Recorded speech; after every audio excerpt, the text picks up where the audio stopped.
I saw that Facebook post I posted. Am I on? Hello? Yeah, I'm on. Some years ago in the movie Shenandoah, Jimmy Stewart, some young man wanted to marry his daughter, and he said, "Do you like her?" And the guy looked at him with a blank stare. And he goes, well, do you like her, son? You know, and he didn't get it. And Jimmy goes, you know, there were those years there where we didn't have much of anything. And if I didn't like her, I don't know if we would have made it. Because after about 3 years, he goes, I began to love her. That's kind of the same with marriage. We enter into it wide-eyed. Oh, it's going to be amazing. Mom and Dad are going to keep paying our bills after we get married. Right? Amen. Someone's looking to get married soon. They want Mom and Dad to still pay for their bills.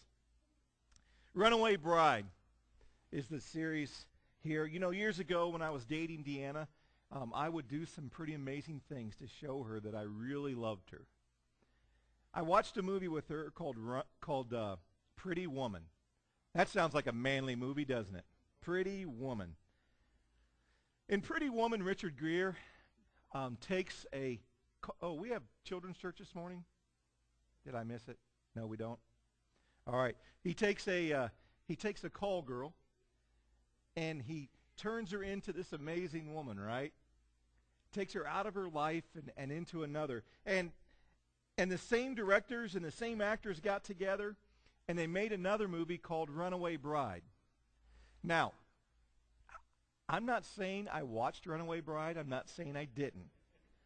Again, it all depends on how you want to look at your pastor. If you want a manly man pastor, I might have heard stories or passed through a room when Runaway Bride was on TV. If you want a caring pastor, oh, I love that movie and I cried at the end. But Runaway Bride had the same cast of characters, had the same director, and the idea was Julia Roberts, she would get so close to getting married every time. The dressmaker had all these dresses she had made for her to get married all these different times. But when it came time to walk the aisle and say I do, she had those track shoes on, and boom, she was gone. She must have had a Ford because a Chevy would have broke down and they'd have caught up to her at some point. But she was gone. And Richard Gere figured it out because he saw her in their last wedding. If he kept Julia Roberts' attention on him, focus on my eyes, she would be here. She wouldn't run away. But there was a flash that went off over here, and her attention was lost. And boom, she was gone. In the book of Hosea, we have a story that mimics this pretty close. We have a story of a woman who runs away. We have a story of a man who is in constant pursuit. Now, parents, I'm going to warn you right now. We're going to talk about some stuff. I'm going to try and keep my language fine, but I don't want to give the story away. Let's get into the story. Hosea. This is the one I told you I couldn't preach on Mother's Day, but we were saving for the conclusion. Hosea chapter 1, verses 1 through 2. When the Lord began to speak through Hosea, the Lord said to him, "Go marry a promiscuous woman and have children with her, for like an adulterous wife, this land is guilty of unfaithfulness to the Lord." Go marry a promiscuous woman. I can see Hosea now. What you talking about, God? Well, God, what do you mean? Go and marry a promiscuous. I am set apart by you to be a prophet. I am a man of God. I can't marry this kind of person. Back then, there was no Facebook. There was no hussies.com. Where does someone find a promiscuous woman that you're going to marry? God said, Hosea, I want you to do it. And Hosea did it. It was a scandalous request. Scandalous. A good, upright citizen, a prophet. God said, do it, and he did. Verse 3, so he married Gomer, daughter of Diblaim, and she conceived and bore him a son. Wait just a minute. Gomer? You guys know who Gomer is?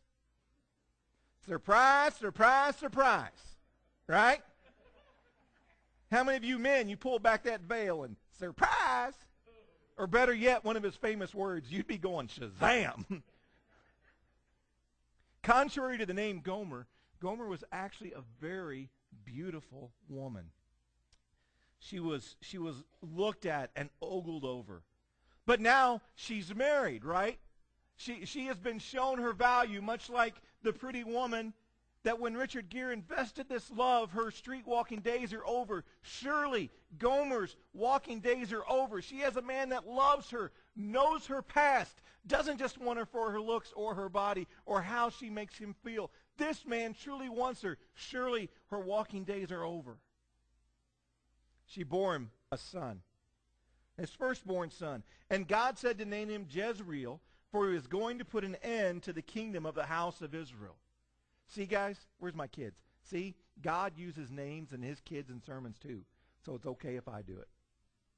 God told Hosea, it says next that she had a daughter. Now, I want you to notice this. If you're reading along the text, it says that she had a daughter. And the word here isn't she bore him a daughter. It said she had a daughter. Literally a girl child. Chances are this daughter wasn't even Hosea's daughter. God says, Hosea, I want you to name her No Mercy, because he was going to have no mercy on the house of Judah. Later, Gomer had another son, but once again, the actual wording here means she had a boy child. Not a firstborn son, not a son bare to Hosea, but a boy child. And notice the name of the last son, Hosea 1, verse 9. The Lord said, call his name Not My People, for you are not my people, and I am not your God. Do you have a life song? Maybe Desperado. Out there on the open range. Oh, that's a manly song. Maybe Won't Back Down. That's another good song. I can always picture Barnyard when I hear that song now. And what's his name? Sam Elliott. Is that right? Singing it. He's got that great voice for that song too. Maybe some of you like Diamonds on the Soles of Her Shoes. You like more of a playful song. If Gomer had a song, I think it would be Shot Through the Heart and You're Too Late.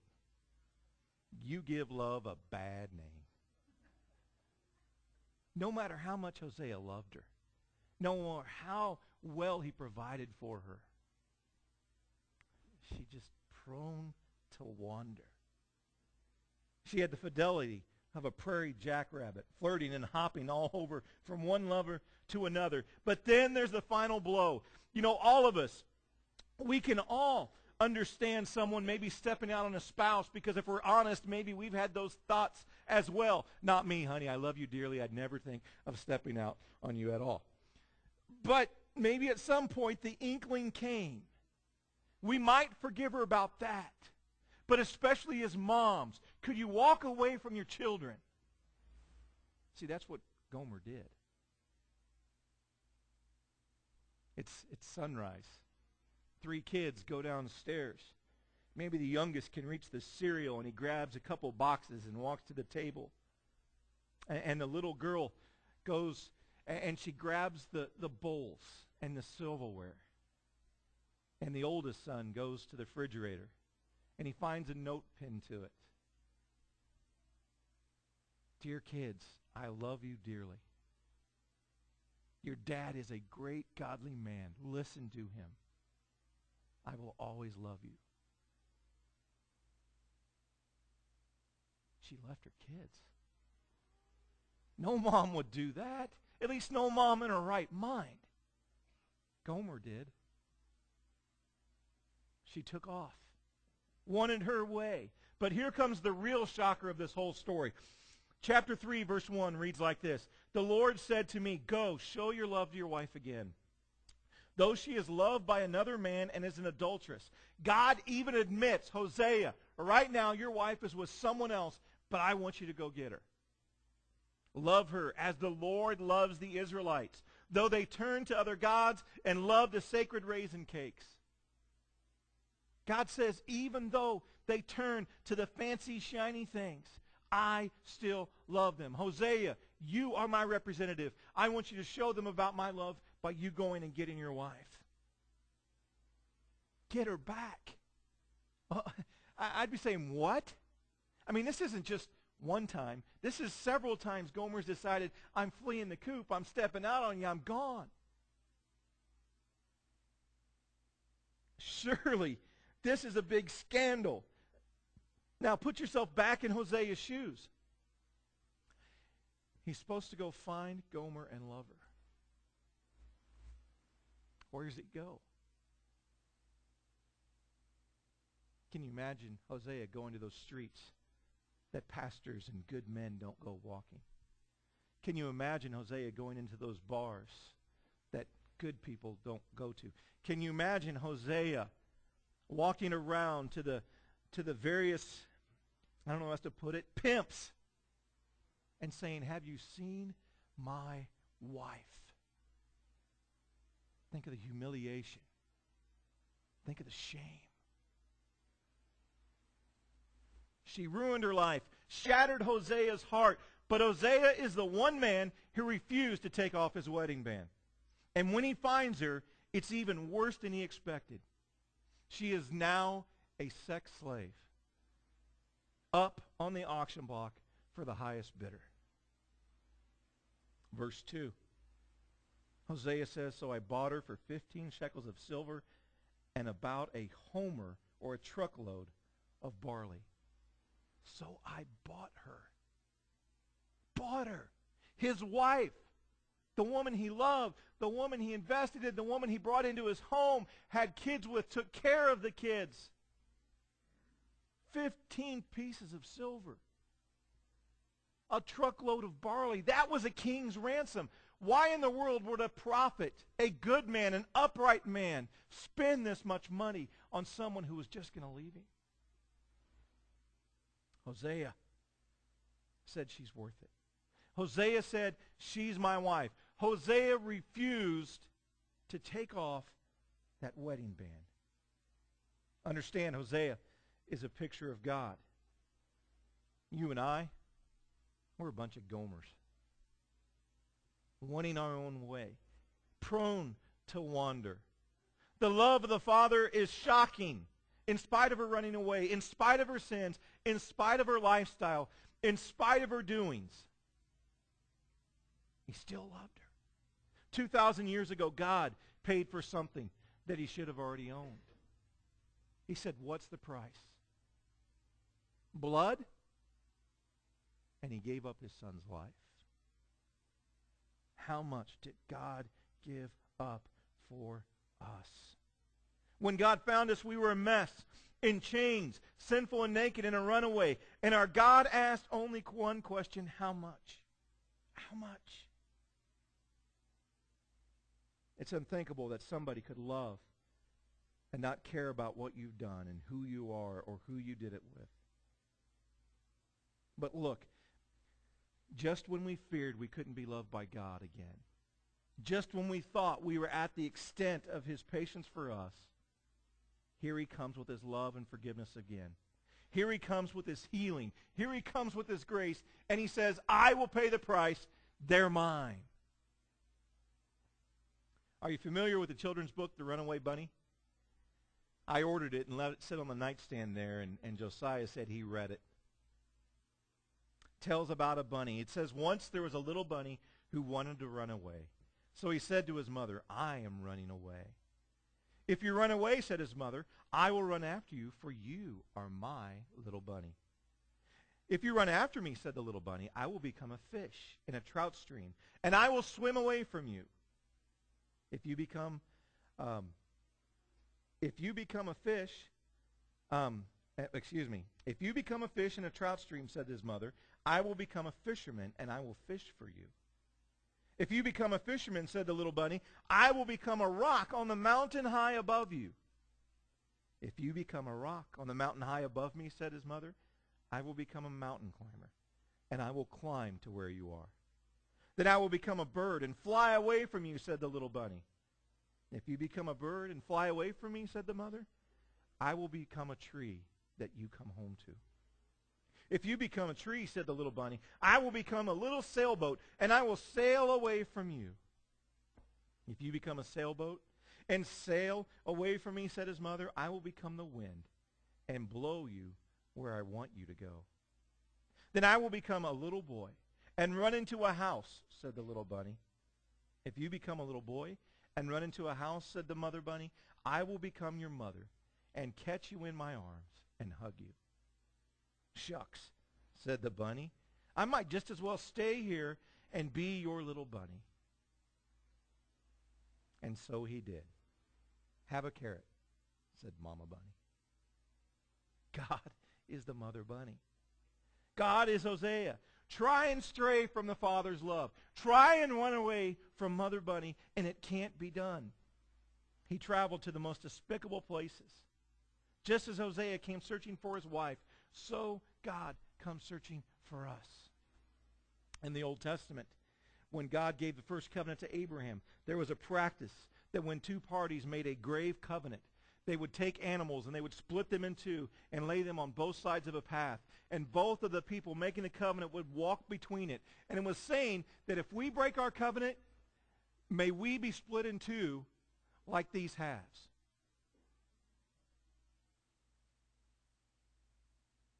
Abraham, when he met with God, took those animals, he split them in two and set them on both sides. And God made Abraham fall into sleep. Kind of a trance, as the Bible says, because Abraham knew what was going on. And Abraham watched as God passed through the two divided animals. See, God knew Abraham couldn't be faithful to the covenant. But God loved Abraham so much, even though he knew there would be unfaithfulness, God said, "I'm still making this covenant." And he passed through. Hosea, go after her. Buy her back, whatever it cost. God says, what's it cost to redeem my creation? Blood is the payment. I will pay it. He loves us that much. He won't take off the ring. He won't quit pursuing. He's searching. Come home, you runaway bunnies. Come home, you prodigals. Come home, you lost sheep. Come home, you Gomers. Softly, tenderly, Jesus is calling. Come home. Father, your love for us is immense. If we had the inkling to stay faithful, because of our broken hearts, because of the sin in our lives, we couldn't do it. And you paid that price that we couldn't afford. You did what we couldn't because you loved us so much.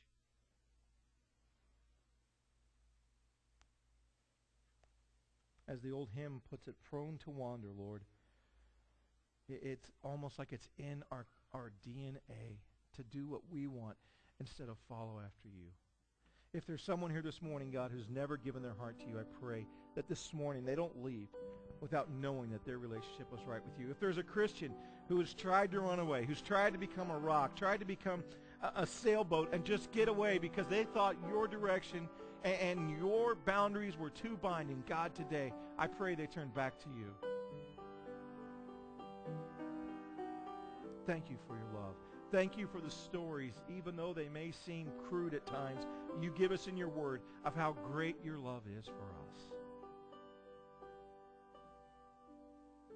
Thank you for your love. In your name we pray.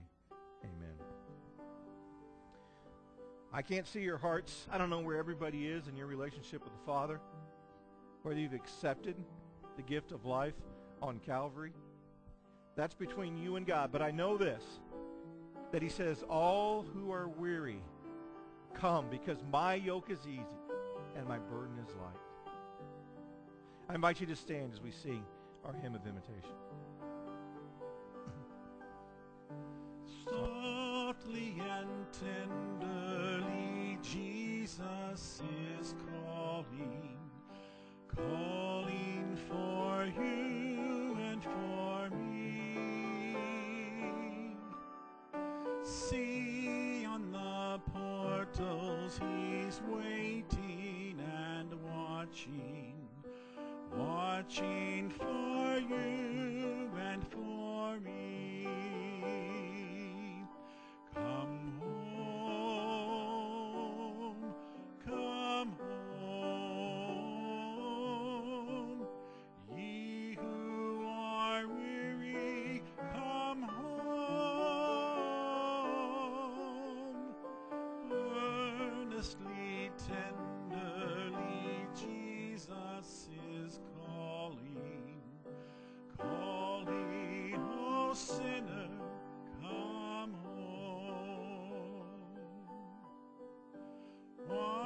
should we tarry when Jesus is pleading, pleading for you and for me?